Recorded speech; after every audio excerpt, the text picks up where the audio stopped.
Bonjour à tous, bienvenue ici, vous êtes au bon endroit, au bon moment.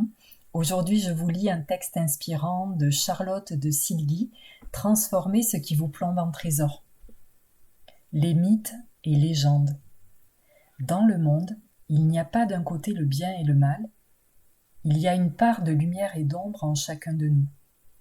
Ce qui compte, c'est celle que l'on choisit de montrer dans nos actes. Ça, c'est ce que l'on est vraiment. J.K. Rowling, Harry Potter et l'Ordre du Phénix. Plusieurs prismes d'analyse sont possibles selon notre sensibilité et notre culture. Les mythes et légendes, antiques ou contemporains, regorgent de sagesse et d'allégories des mystères de la vie et procurent souvent des clés imagées sur notre condition et notre rôle d'humain.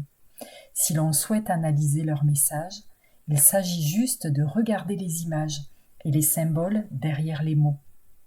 Cela dit, en tant que métaphore, il parle de toute façon à notre inconscient et à notre cœur.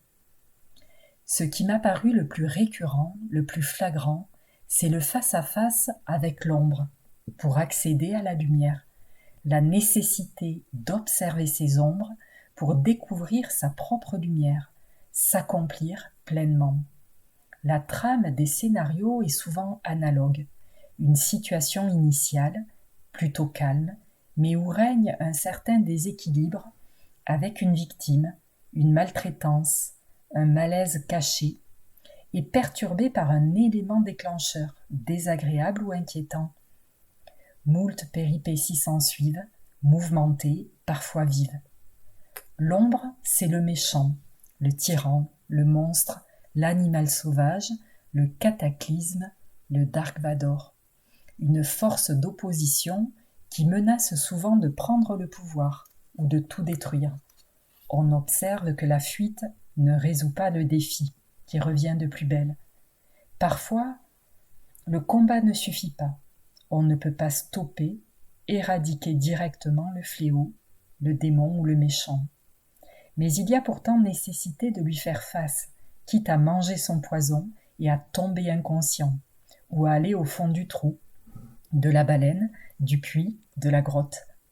Il est de temps en temps suggéré que s'attaquer à ces apparences trompeuses ne fait que retarder l'issue et renforce parfois le monstre. Il ne suffit pas de couper les têtes de l'hydre, elles repoussent à chaque fois.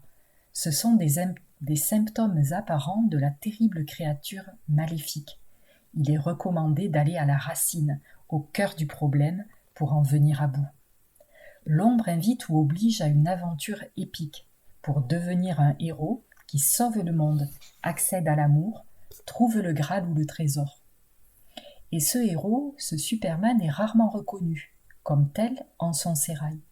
Il est même parfois masqué et s'empêche de révéler son génie, son identité.